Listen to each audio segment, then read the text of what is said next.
What's going on? So I really like making videos, but it's also really awkward to make videos because I'm not talking to anyone really, just the phone, and I kind of have to speak without being spoken to, which I usually don't do. Plus, like, it's almost unavoidable that I kind of have to be more mindful of what I say. First, not to say it wrong or not to say some stuff I shouldn't say accidentally. Yeah, it's kind of silly, isn't it? But yeah, also because just like I kind of have my own rhythm with things, how I speak. Oh, I see something. I kind of have my own rhythm with things. And also, well, yeah, I guess I just like when I record, it's harder to be natural just off the bat. Plus, there's no one to talk to where I can they reply to what I say and I can adjust what I say to make, help understand something. Funny part is also because usually when I talk to people about Buddhism or whatever, it's kind of just spontaneous. Like, I see, it just kind of comes out of me, like, not that I'm trying, but I'll see something, then because I've read so many sutras, I've practiced the path so much, and just, genuinely pondered these things a lot and tried to see what the Buddha points to or talks about or says to look at or contemplate. And automatically I just say Buddhist stuff. And then I see it help somebody, or just I genuinely honestly, aw, that's pretty sad. There's a dead mouse here. Poor thing. But yeah, genuinely just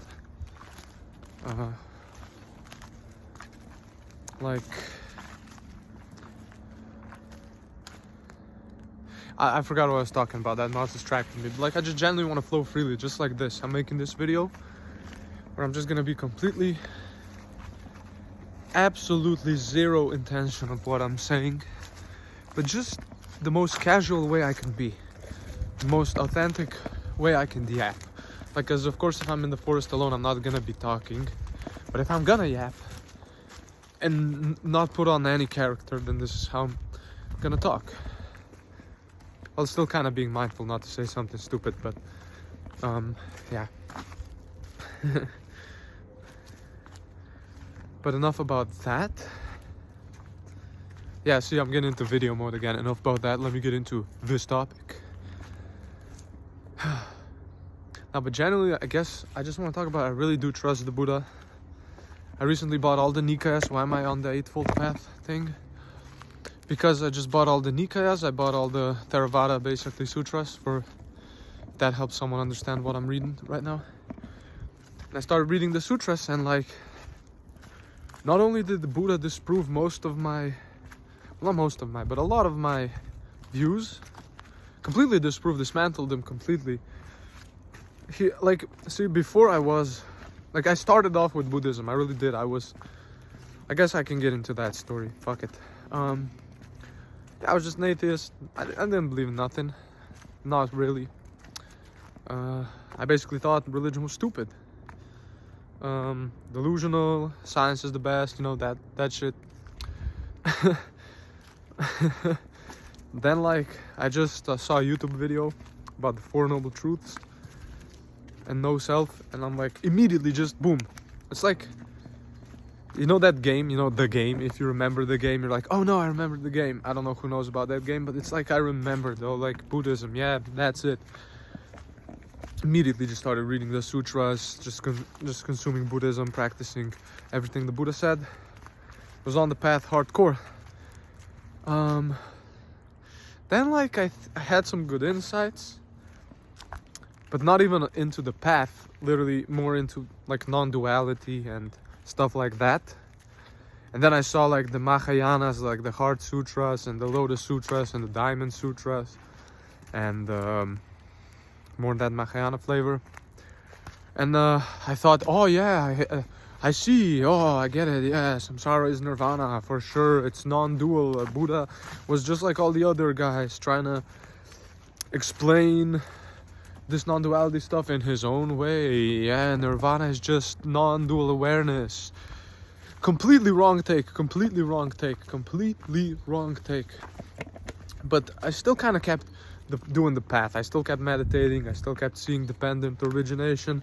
I still kept referencing the Four Noble Truths in my mind. I was still actually on the Eightfold Path while thinking I understand something else. There's just 2 dogs here. There's 2 dogs here. But where's the owner? Look at that, bro. Just 2 random dogs here. Hope you can see them. Where the heck? Look at that. There's 2 dogs behind me. Are there stray dogs? That's so... Look at that. Isn't that a little scary? There's in the forest and just 2 dogs behind me. Whoa. They're going somewhere. Where's the owner? There's no owner. There's 2 ownerless dogs. Look at that. Look at that. Wait, no, can I zoom in? Can I zoom in? No, I can't. Anyways. Yeah, but I was like still on that. And I always, ever since I got into Buddhism, I wanted to buy the Nikayas. The Nikayas, the Buddha Sutras. The things the Buddha actually spoke. I personally believe it's 100% what the Buddha said. From reading them, they're so consistent, they're so spot on, they cut through delusion so deep, they just penetrate with wisdom, they give you insight. Real shit. But I read that, and like just the first sutra of Digha Nikaya, which is usually the first one you start with, the Brahmajala Sutra, 61 types of wrong view. The last 3 are like nirvana here and now, where the Buddha basically talks about attaining these states of high concentration or non-dual awareness and mistaking that for nirvana, which is pretty much what I did. But what most people actually do, what literally everything since Theravada, since the OG Buddhism, like Mahayana or all that, has been mistaking non-duality for nirvana. They have missed the point completely. The Heart Sutra, even, like I said a lot of wrong shit. I'm gonna keep those videos up. I even recited the Heart Sutra. I think that's a useless teaching. Completely useless teaching. Why? Why? First of all, it doesn't lead to liberation. It's like you can like mental gymnastics it, that it points at that, like the no self, impermanent aspect of the path, but the fact it says no defilement, no purification, no path, no teachings, no that. Yeah, I get it. You could say it's pointing to not self or emptiness or whatever, sure, but people can cling to that as a view. And the path is necessary. You cannot uproot greed, hatred, and delusion. You cannot see through dukkha if you don't think dukkha exists. It doesn't ultimately exist because it's not self. It's arising due to conditions. It's dependently originated. But it appears it's real. It's an experience that has to be seen through. The ignorance is the fuel for becoming, for dukkha. Well, I'm getting really into this. My bad. But like...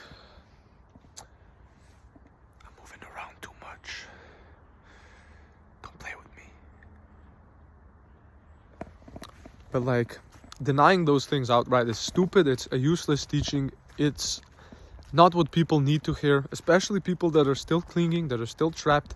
They could easily bypass it saying, yeah, I'm already enlightened. Yeah, nothing to do. No. The Arahat said everything that had to have been done is done. There is nothing left to do. That doesn't mean there's nothing to do. There's no practice. You need a sufficient amount of genuine insight into dependent origination, the Four Noble Truths, the 3 marks of existence. You need genuinely stable ethics. You need to effortlessly keep the 5 precepts. You actually genuinely need to have cultivated a calm, stable mind in order to gather enough insight into these things to where disenchantment arises, from that dispassion, and due to that liberation. It does not arise without practicing the path. There is no other way. Everything else is clinging to views, clinging to eternalism, like saying infinite consciousness. Like just because you have a sensation, a conditioned sensation of infinity or vastness, or in your experience there's always consciousness and you don't remember when you weren't conscious, that does not mean the knowing quality of experience is an eternal substrate. Yes, everything technically is consciousness, because consciousness is how the conditions arise as experience, right? As a conscious experience, there's conditions, and out of conditions arises the six senses, and the six senses have contact with the conditions, and that from that contact with the forms arises feeling, and from that feeling perception, and from perception mental formations, and from that consciousness, the five aggregates. But those are all conditioned arising, saying they don't exist because they don't ultimately exist as eternal selves, essential essences, that undermines the fact that they loop into existence through ignorance. They're infinitely fueled by ignorance. Doesn't matter if they don't have substantial existence, as long as ignorance is there, as long as the defilements remain, as long as the practice to uproot these things hasn't been done. Don't let go of the raft. Don't let go of the path until it has been finished. It's not a literal path, but you don't jump off the boat till you cross the river. You don't let go of the raft till you're on the other shore. The final realization of the arahats is not a teaching. The Heart Sutra is useless, and all those other sutras, because they do not liberate. They do not cause dispassion. They do not cause liberation. All they do is they can cause clinging to views, confusion, and they just describe the fruits of ripe insight, of wisdom ripening. Yes, it's called the perfection of wisdom, sure, but it's a completely useless, irrelevant, pointless teaching the Buddha would have never taught, because the Buddha was skillful. And look, trust me, bro, you're not there. You're just not there yet. You're not. And they're like, people are like smart. There's nowhere to get. You're already free. Not really, bro. Not really. Like, you're not just gonna uproot the defilements by just thinking you're free. That's clinging to rites and rituals. Mantras, clinging to rites and rituals. Prayer, clinging to rites and rituals. You're not gonna become liberated by faith, by rituals, by mantras. You liberate by practicing the path, cultivating insight through jhana, through wisdom, seeing things clearly, contemplating. Legit thought is a part of it. Contemplate the Four Noble Truths. Contemplate dependent origination, how it relates to your experience. Saying there's nothing to do is just a lazy cope, a lazy bypass. And if there's nothing to do, then why are you enjoying experience? Why are you seeking out pleasant experience? If you're really free from experience, why are you seeking it out? Why are you rejoicing in it? Why are you wanting to become further? Because you're clinging to becoming, to some sort of eternal essence, to pleasant experience. It's not that samsara is so bad. It's that nirvana is just kind of better. It's not conditioned. It's the unconditioned, right? See, I'm just speaking freely. This is not a coherent Dhamma talk. I just wanted to make a video where I just speak. And I don't care. See, I think a lot of my previous videos, I'm cringe as fuck. Because I'm just like, it's unavoidable to speak like a person. No matter how you see the self, no matter what your relationship with experience or words arising is, there's no way to bypass how your karma shapes. You can just be more aware of it and act with wisdom. But my point is, all of these paths that say you're already done and you can have a single moment of seeing. See, the problem is you have a single moment of seeing that's linked to a profound feeling or a pleasant feeling. And you think that's it, that's enlightenment, that's it. I see now, I understand. That's conceited as hell. That's not uprooting the defilements. Hear me out, now I'm gonna get into the Dhamma, for real. First, if you can't even perfect ethics, you're not free. Because you can't even follow the 5 precepts. And the 5 precepts are no killing. Nothing. Not even a bug. Accidental killing doesn't count, because what did the Buddha say? Karma is intention. No intentional killing. You don't even swat a mosquito. Doesn't matter. If you can't follow that, you still have ill will. You still have karma that has an intention to take a living being's life. Now, that doesn't mean become vegetarian. The Buddha actually directly rejected this. Why? Because he only cared about liberation. Why doesn't not eating meat, why does eating meat mean you're not intending to kill those animals? Because you didn't request for it to be killed, you didn't kill it yourself, you didn't watch it be killed. You didn't intend to kill that specific animal, so that karma of killing hasn't been conditioned. The meat is already dead. I know it sounds like code, but it's all about intention. It's not about the action, right? See, while most traditions confuse karma with action, the Buddha said karma is intention. Even if you had bad intentions and don't do anything, that's bad karma.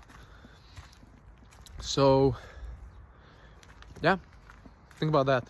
Second one, I love how I have to think about these, but when they arise, I try to stick to them. No false speech, so no harsh speech. Don't speak in a harsh way. Even in this video, I may come off as harsh, but I'm not intentionally speaking harshly. So it's all about intention again. You're not essentially breaking the precept if it happens accidentally. Because, well, depends. This one's tough, but like, you're not really aware. You're not intentionally conditioning more of that karma. It's kind of just like past karma. You're not adding to the fire. The past fire is kind of burning out.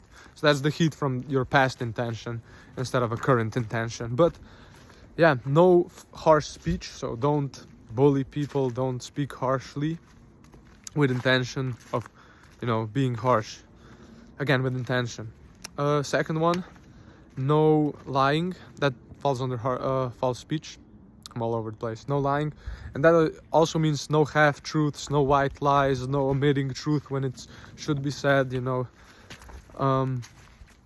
Yeah, see how much, or no over-exaggerating, no under-exaggerating, speaking pure truth. See how hard it is. It's hard for me sometimes. Like, sometimes you gotta be a little cunning because maybe you don't want to get into an uncomfortable situation. You quickly make up something on the spot. No.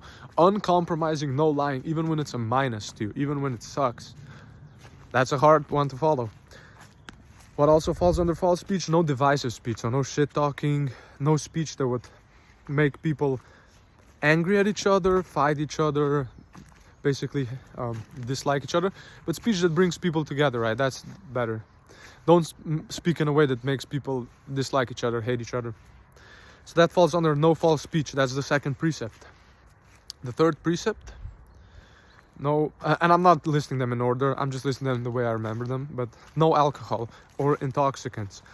Point of that, although the Buddha spoke alcohol, I think only, if I remember correctly, but it later got updated to no intoxicants, and I agree with that. No things that make you less mindful, that make you careless. Why? Because you're more likely to break the other precepts and more likely to condition bad karma. So yeah, don't do things that make you less locked in, less focused, less wise, less present, less mindful. No taking what's not given. That includes time, taking people's time. So if you have a job that purposefully stalls people, takes people's time, you might want to reconsider. Yeah. So no false speech, not taking what's not given. So anything, no stealing, but not taking what's not given. Really look into that one. You take a lot of things you're not given. No false speech. I'm counting them out. No sexual misconduct. So no cheating. No the R word. No harassment. No violence, no coercion into sexual acts. Keep it clean, keep it wholesome. Don't, And I think it's right livelihood. So just a livelihood that doesn't harm, kill, break any of the precepts, or exchange weapons with people. Yeah. That's when you practice this morality, right? When you perfect the 5 precepts, when you actually condition them where you never break them, you're gonna become blameless. That is the fruit of perfecting the 5 precepts. You can't be blamed for shit. You are free of guilt. You will never feel guilty if you stick to the 5 precepts, and that's fantastic. Not feeling guilty is great. Look, people are gonna misunderstand stuff. People are gonna get mad still. That doesn't matter. It's about intention. Deep down your conscience is clean, And also, you start to see things more clearly. You start to see how defiled your mind really is, how hard it is to keep 5 pretty basic morality rules. How often we actually resort to being sneaky or deceiving or manipulative or harsh or divisive or just inappropriate, just all of that. Like where I work, people break the 5 precepts, all of them, every single time they come to my bar. Like I'm gonna give examples really general. They come to my bar. I work at a bar. That's a half truth. I work at a gas station, it's also a bar. But they come there and what do? They drink, right? They harass my co-workers inappropriately, my female co-workers, that's another precept. They basically boast and lie and talk divisively and harsh between each other and shit talk people, that's another precept. They take like little things we have on the counter without asking. No one gives them that, they just take them. They take what's not given, and they take up my time and other people's time with stupid questions that I have to answer because of being polite, or they're gonna start a scene. So they take what's not given, and well, the right livelihood is, a lot of them have wrong livelihoods. That you can just break that by working something bad. Like even my livelihood can be considered wrong livelihood because I'm selling cigarettes and alcohol. Like I'm trying to find a more wholesome job. It's pretty hard these days because everything's so corrupted, but yeah, for now my job sometimes accidentally causes me to break a precept or two. Sometimes I might just not want to bother with a customer that's being annoying and I might tell a lie to avoid discomfort, and that's on me.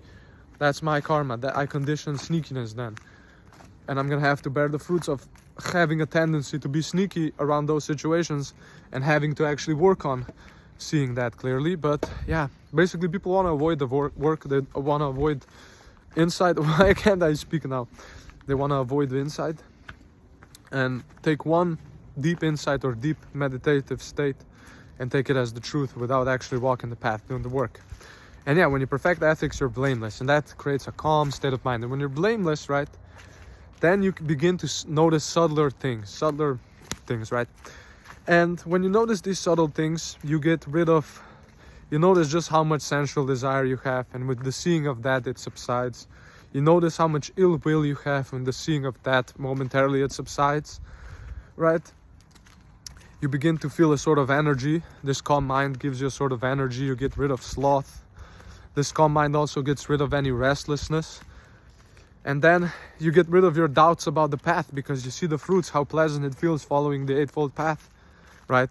So with the seeing through these 5 things, you have eliminated the 5 hindrances, right?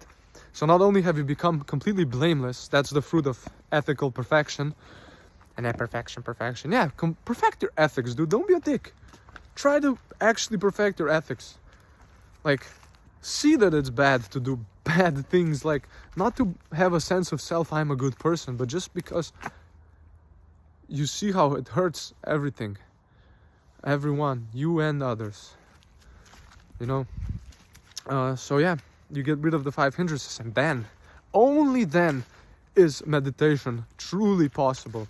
When your mind is perfected. Most people meditate and they have like a peaceful experience or so, or like a pleasant bodily feeling or a moment of focus, and they think that's meditation. No.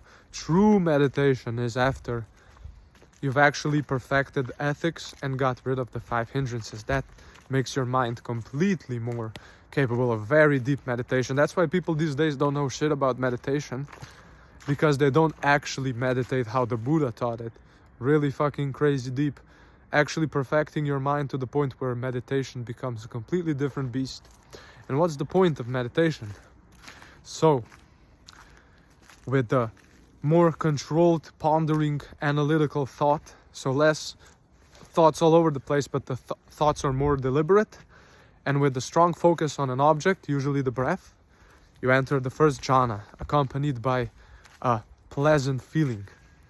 So in the first jhana, you have a pleasant feeling, thoughts are more under control, and you have good focus on your breath, right?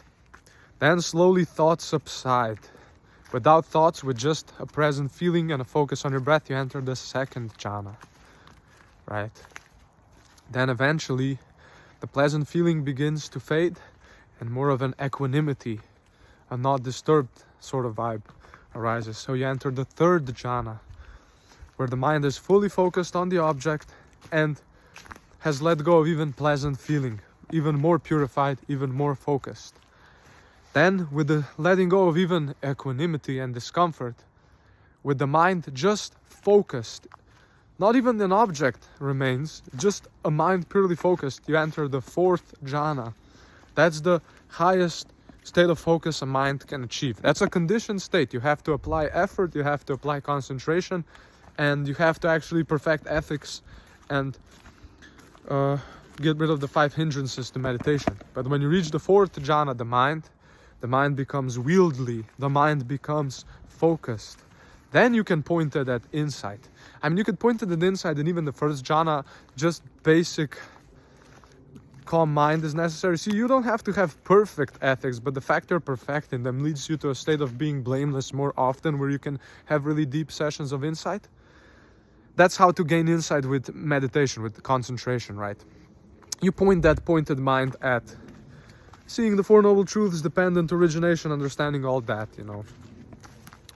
Then there's the way with wisdom, which is literally just seeing the Four Noble Truths, dependent origination, but without the jhanas, just brute forcing understanding. That's also possible. And what happens, right? What are the fruits of that concentration? The fruits of that are better insight, more stable mind that receives insight better, right? A mind that's not reliant on pleasant things or rejecting unpleasant things. So it's like a nice stable state. That's a fruit of that. So now we get to the Four Noble Truths. So with a mind wieldly, fully focused, capable of insight, it could be first jhana, second, third, fourth. That's usually where insight flows. The fourth one being the best, right? Gaining insight. We gain insight into dukkha, right? Being separated from what we love, that's dukkha. Losing what we love is dukkha. You know, old age is dukkha. Sickness is dukkha. Death is dukkha. You know, being united with what we don't love is dukkha, right? Dukkha is the impermanence of the things we like. Dukkha is just the unsatisfying feeling, because all conditioned things are impermanent. They cannot satisfy. No conditioned state of peace. As long as you're within conditioned existence, let's say you have a body, you have a mind, as long as there's conditions arising your existence, it's impermanent, unsafe, unstable. There cannot be a safe refuge within conditioned existence. There is no eternal essence. Eternity is assumed because of a vast feeling, a feeling of infinity. The Buddha literally talked about this, focusing on infinite consciousness, infinite space, infinite nothingness, or even beyond perception and not perception. But that's still a conditioned state. Being in a state of beyond perception and not perception is not nirvana. It's a conditioned state. It's the fourth formless attainment. Buddha talked about that, right? Seeing that all conditioned states are impermanent means they're dukkha, because they're unsatisfying. They're not gonna last. You always fall in the end. You always, look, you can't tell me, no matter how spiritually enlightened you are, even the Buddha talked about how his back hurt. You can't deny that sickness sucks. You don't want to be sick. You don't. If you've ever been really sick, it sucks. And denying that, trying to bypass that, is stupid. That's a cope. That's spiritual bypassing. That's a cope. That's such a cope, bro. Denying that it hurts to lose loved ones is a cope. Yeah, you can say don't cling, and Buddha taught non-clinging, and not clinging is the way to end suffering, but that not clinging does not arise without walking the path. Why? Because seeing dukkha clearly, the first noble truth, and then the second noble truth, seeing the origin of dukkha,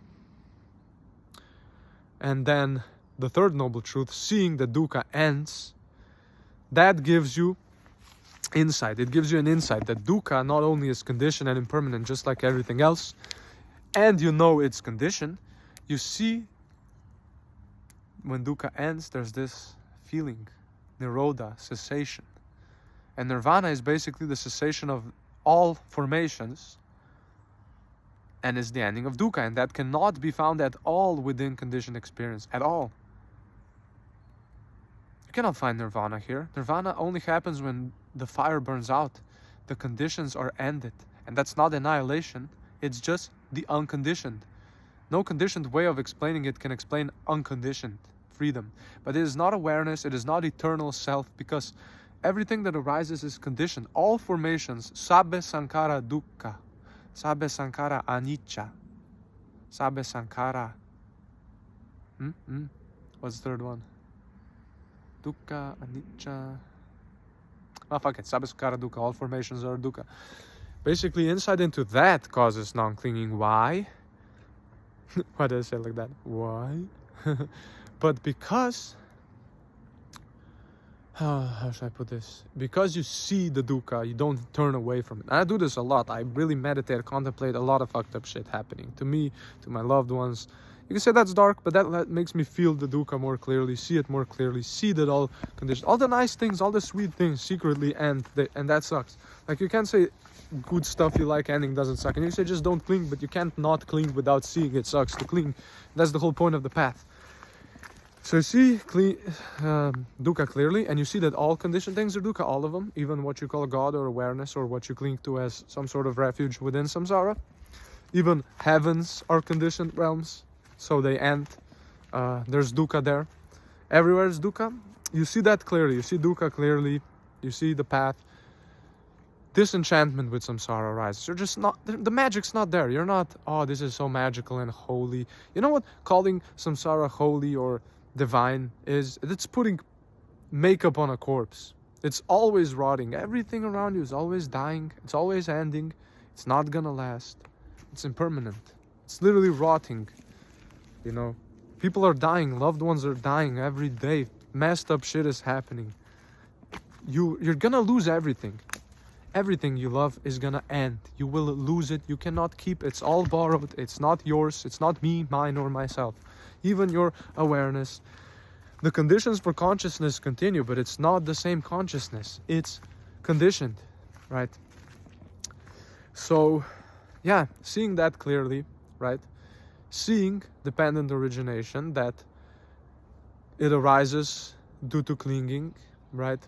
Out of ignorance, that there's nirvana, the unconditioned, and all of that stuff. When you see that clearly, with insight, with wisdom, disenchantment arises, samsara loses its magic, it's not as magical anymore. You know, you start to see that, like, these things aren't really gonna satisfy me, I don't get any true fulfillment from them. You stop seeking new experience, you kind of see that it loops, that the same nonsense keeps looping, that the same loss keeps happening. You're not craving for more being, and that's when dispassion arises. You stop craving more existence. You stop reifying existence. You stop making it into something divine. You don't reject the niceness of it. Buddha didn't say things aren't nice. He just said they're impermanent and they're dukkha. Because of that. They're not self. You can't own them. You can't keep them. They get taken away. Even your understanding. Insight is different, because insight is directly changing the conditions of this stream of conscious happenings that you call me. That's changing the conditions. But knowledge doesn't change the conditions. Only insight changes how the stream expresses. And when there's enough insight, dispassion becomes liberation. You know, I'm free, it's over, I'm done. The path has been walked, and then you can let go of the raft. And that's called nirvana. The complete ending of the defilements. You uproot the defilements. No more greed, no more hatred, no more delusion arises. But also no more sensual desire, no more ill will. No more desire for material states, no more desire for immaterial or jhana states, no more desire for heaven, no more aversion of hell. You have completely stopped fueling the wheel of becoming samsara. It has been ended. And then you just wait for the last flame to burn out. And that's at the death. The 5 aggregates finally dissolve. No more new becoming is generated, because ignorance has been fully uprooted, and parinirvana, final nirvana, has been realized. Not by anyone, but by the flame going out, because the fuel, the conditions for the flame arising has been ended through direct seeing. And that's the Eightfold Path. And anything other than that is just selling you makeup on a corpse. It's trying to sell this mess of suffering where people are dying, suffering every day. It's horrible for so many beings. Calling it holy, calling it divine because you're in a comfortable situation, not knowing the danger of that, not knowing that you're liable to rebirth in a lower place, and a lot of people have a lot of bad karma, and they generate bad karma because they break the 5 precepts. And if you don't follow the 5 precepts, you generate the bad karma. That's the whole point of the 5 precepts, to safeguard your karma. So yeah, see the danger, okay? See the dukkha. See the danger in gratification. Practice the 5 precepts. Practice the path, okay? Doesn't have to be this life. It doesn't have to be now. What's necessary is the right effort. You know, that's it. Thanks for watching, guys. See ya.